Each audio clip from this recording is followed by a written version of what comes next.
ग्रामीण डाक सेवक भर्ती 2023। नमस्कार साथियों, मैं विजय, आप देख रहे हैं टेक गुरु विजय। चलिए शुरू करते हैं।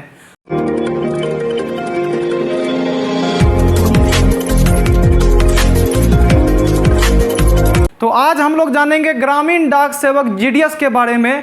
क्या है भर्ती, किस प्रकार से भर्ती होगा, क्या योग्यता रहेगा, क्या एज लिमिट रहेगा, कौन कौन इसको भर सकते हैं, संपूर्ण जानकारी आपको दोस्तों इस वीडियो में मिलेगा। तो आइए दोस्तों शुरू करते हैं। सबसे पहले हम लोग जानेंगे कि ग्रामीण डाक सेवक भर्ती जीडीएस भर्ती जो कि आया है 2023 के लिए, और जानेंगे कि अप्लाई डेट इसका क्या है, यानी कौन से डेट में इसको हम अप्लाई कर सकते हैं। तो दोस्तों 28 जुलाई से यह स्टार्ट होने जा रहा है। और दोस्तों अगर इसका फ़ी का बात करें, यानी कि इसको भरने में कितना फ़ी लग रहा है, तो दोस्तों जनरल ओबीसी को लग रहा है 100 रुपया। कितना लग रहा है? जनरल और ओबीसी कैटेगरी वालों के लिए 100 रुपया फ़ी रखा गया है। अगर बात करें एसटी, एससी और फीमेल कैंडिडेट के लिए तो इसको 0 रुपया लग रहा है, यानी कि कोई भी फीस इसको नहीं देना है। किसको नहीं देना है? तो एससी, एसटी, फीमेल कैंडिडेट वालों के लिए।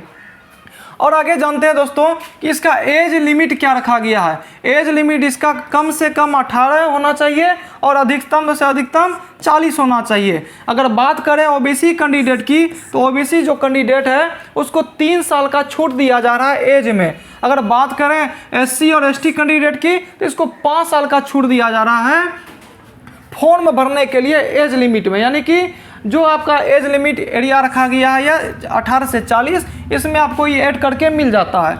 अगर बात करें योग्यता का, इसको कौन कौन व्यक्ति भर सकते हैं, तो योग्यता का अगर बात करें तो 10वीं पास, मात्र 10वीं पास सभी कोई भर सकते हैं। जो भी 10वीं पास कैंडिडेट हैं सभी को इसको भर सकते हैं। अगर बात करें इसमें एक बहुत इंपॉर्टेंट बात, तो जो कि विथ मैथ एंड इंग्लिश, यानी कि जो बोर्ड एग्जाम में यानी 10वीं एग्जाम में जिसने मैथ और इंग्लिश रखा है वो इसको भर सकते हैं। और दोस्तों आप लोग को पता होगा कि जितने भी बोर्ड एग्जाम होते हैं लगभग उसमें मैथ और इंग्लिश होते ही होते हैं, यानी इसको सभी कोई लगभग भर सकते हैं।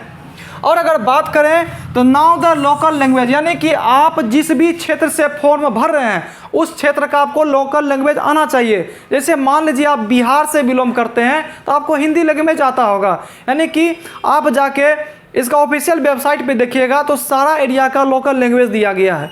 यानी जिस भी क्षेत्र में हिंदी का है, आप जिस भी क्षेत्र से बिलोंग करते हैं, आपको जो लैंग्वेज आता है उस क्षेत्र से आके आप जाके फॉर्म भर सकते हैं। यानी अगर आप बिहार से हैं, अगर हिंदी आता है आपको, तो आप फॉर्म भर सकते हैं, कोई दिक्कत का बात नहीं। आपको लोकल लैंग्वेज आना चाहिए, आप कहीं से भी हैं आप उस एरिया का फॉर्म भर सकते हैं। और अगर बात करें तो कंप्यूटर और साइकिलिंग, यानी आपको कंप्यूटर और साइकिल भी चलाना आना चाहिए। यानी जी हाँ दोस्तों, यानी अगर आप ये फॉर्म भरने का सोच रहे हैं तो आपको कंप्यूटर और साइकिल चलाना आना चाहिए। अगर जिसको नहीं आ रहा दोस्तों, अगर जिसको चलाने नहीं आ रहा है तो वो व्यक्ति फॉर्म भर दीजिए। फॉर्म भर के आप सीख सकते हैं, आपको इतना समय मिलेगा कि आप चला सकते हैं, सीख सकते हैं, कोई भी प्रकार का बात नहीं है। अब अगर आगे बात करते हैं इसमें कौन कौन से पोस्ट हैं, कौन कौन से पोस्ट की भर्ती आई हुई है उसके बारे में जान लेते हैं। तो सबसे पहला देखेंगे ब्रांच पोस्ट मैनेजर।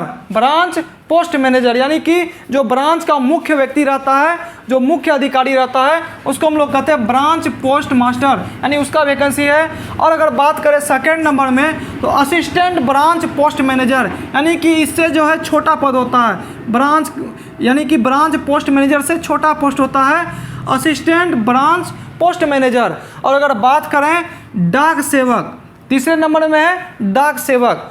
और दोस्तों उम्मीद है आपको कि यह वीडियो जरूर समझ में आ रहा होगा। आगे हम लोग देखते हैं कि इन तीनों का जो यह 3 वैकेंसी निकला है, यह तीनों का काम क्या है, एक एक करके विस्तार से हम लोग सभी को जानते हैं। तो दोस्तों जैसा देख रहे हैं इसका काम क्या है, इसको हम लोग जानते हैं। तो यह जो है पोस्ट मास्टर का काम होता है। क्या होता है? पोस्ट मास्टर का काम होता है, जो कि डाक सेवाओं को संचालित करना, यानी कि जितने भी डाक सेवा है उसको क्या करना? संचालित करना। डाक पत्रों का वितरण करना, जो डाक पत्र होता है उसका वितरण करना पड़ता है। और पोस्ट ऑफिस में डाकियों का प्रबंध करना, जो पोस्ट ऑफिस में डाकिया का होता है उसको प्रबंध करना किसका काम है? तो ब्रांच पोस्ट मैनेजर का काम है। और लोगों के बीच पत्र, डाक और अन्य संदेशों को पहुंचाने की जिम्मेदारी किसकी होती है? तो यह ब्रांच पोस्ट मैनेजर का होता है। और जो पोस्ट ऑफिस में जो काम होता है लेन देन का, ऑनलाइन और ऑफलाइन लेन देन काम किसका होता है? तो ब्रांच पोस्ट मास्टर का होता है। और अगर दोस्तों बात करें असिस्टेंट पोस्ट मास्टर का, असिस्टेंट ब्रांच पोस्ट मास्टर का अगर बात करें तो इनका काम क्या रहता है?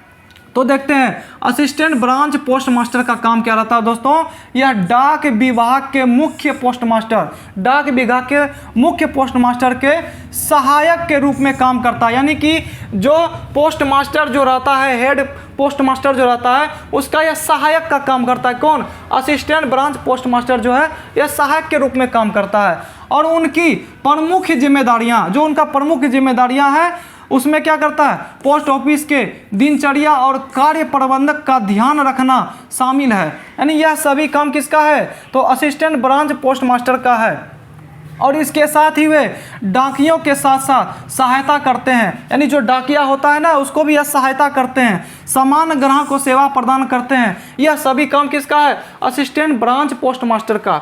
और अगर बात करें दोस्तों डाक सेवक, डाक सेवक का क्या काम होता है उसको जान लेते हैं। जब किसी भी डाकघर में डाकघर के किसी भी व्यक्ति के नाम से कोई अगर पत्र आता है, यानी कि हम लोग कुछ भेजते हैं, कोई पत्र भेजते हैं या अन्य कोई भी वस्तु भेजते हैं, तो वह जो है उस पत्र को व्यक्ति के घर तक पहुंचाता है। कौन? डाक सेवक। या डाक सेवक का काम होता है, अगर कोई व्यक्ति पत्र भेजता है और वो जो पत्र आपके पास आता है वो लेकर कौन आता है? डाक सेवक। यह डाक सेवक का काम होता है। और ग्रामीण डाक सेवक का प्रमुख काम क्या होता है? तो पत्र पहुंचाना। और इसके अलावा सरकारी योजनाओं को लोगों तक पहुंचाना। जो भी हमारे क्षेत्र में सरकारी योजना होते हैं उन सभी काम किसका होता है? डाक सेवक का, कि उसको घर घर तक लोगों को पहुंचाना और पहुंचाने के साथ उसको फॉर्म सही तरीके से भरवाने और जमा करने का ग्रामीण डाक सेवक का काम होता है दोस्तों। अगर दोस्तों इन तीनों का सैलरी का बात करें तो ब्रांच पोस्ट मास्टर का जो सैलरी है दोस्तों वह 12,400 से लेकर 29,380 रुपया के लगभग बीच में आपको मिल जाता है। तो दोस्तों इसमें अच्छा खासा सैलरी भी मिल जाता है, किसी भी बात का कोई मतलब दिक्कत नहीं है, सैलरी ठीक ठाक मिलता है। अगर हम असिस्टेंट ब्रांच पोस्ट मास्टर का बात करते हैं तो इसमें 10,000 से लेकर 24,470 तक के बीच में आपको सैलरी मिलने को देखने को मिलेगा। अगर डाक सेवक का बात करते हैं तो इसमें 10,000 से लेकर 24,470 रुपया के बीच में मिलेगा। अब दोस्तों बात करते हैं हम लोग कि सिलेक्शन प्रोसेस इसका क्या है। सिलेक्शन प्रोसेस क्या है, किस प्रकार से यह सिलेक्शन लेगा, तो हम लोग जानते हैं इसमें सबसे पहले क्या होगा? नो एग्जाम, यानी बिना एग्जाम का आपको क्या होगा? इसमें भर्ती लिया जा रहा है। इसमें कोई भी एग्जाम आपको नहीं देना, डायरेक्ट आपको फॉर्म भरना है, मेरिट लिस्ट आने तक आपको इंतजार करना है कि मेरा मेरिट लिस्ट में नाम आया कि नहीं आया। यही इसका प्रोसेस होता है। इसमें कोई भी एग्जाम नहीं लिया जाता, यह डायरेक्ट मेरिट लिस्ट के बदौलत होता है। और यह आपका निर्धारित करता है कि मेरिट लिस्ट में कैसे नाम आएगा। तो दोस्तों जो अगर आप 10th का तैयारी किए हुए हैं, यानी कि 10th जो आपका है, 10th जो है दोस्तों आपका, इसमें आपका मार्क्स अच्छा खासा होना चाहिए। जो 10th बेस पे जो आपका ले रहा है इसमें आपका क्या होना चाहिए? नंबर अच्छा होना चाहिए। इसमें कम से कम 80% होना चाहिए। कितना परसेंट होना चाहिए? 80%, तब जाके आपका सिलेक्शन होने का संभावना है दोस्तों।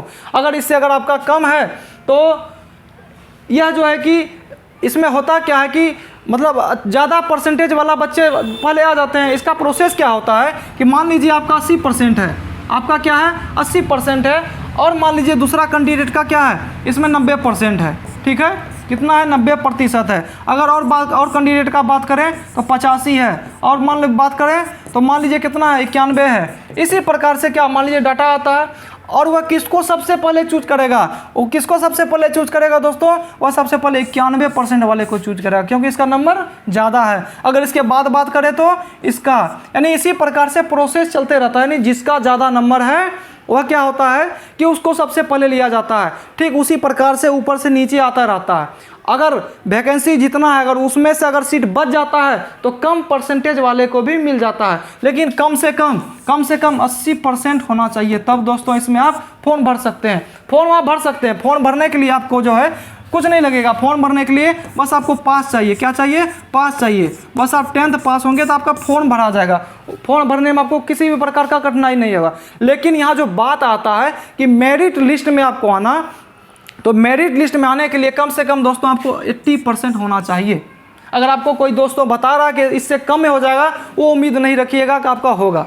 ठीक है, आप कोशिश कर सकते हैं। मान लीजिए कि 100 रुपया फॉर्म भरने का आपका लग रहा है, हो सकता है इसमें अभी कुछ भी हो सकता है, एग्जाम ले ले या अन्य कोई भी बात हो सकता है, तो आपका ज़्यादा नहीं 100 रुपया मात्र फी लग रहा है, आप आराम से फॉर्म भर सकते हैं। ठीक है, 100 रुपया कोई बड़ी चीज़ नहीं है, आप भर सकते हैं। और दोस्तों इसमें जो है आज यही तक आपको दोस्तों जानकारी देंगे, और जो है अगर आगे कुछ और नोटिफिकेशन आता है तो हम आपको अगले वीडियो में बताएंगे। तब तक के लिए दीजिए इजाज़त। धन्यवाद।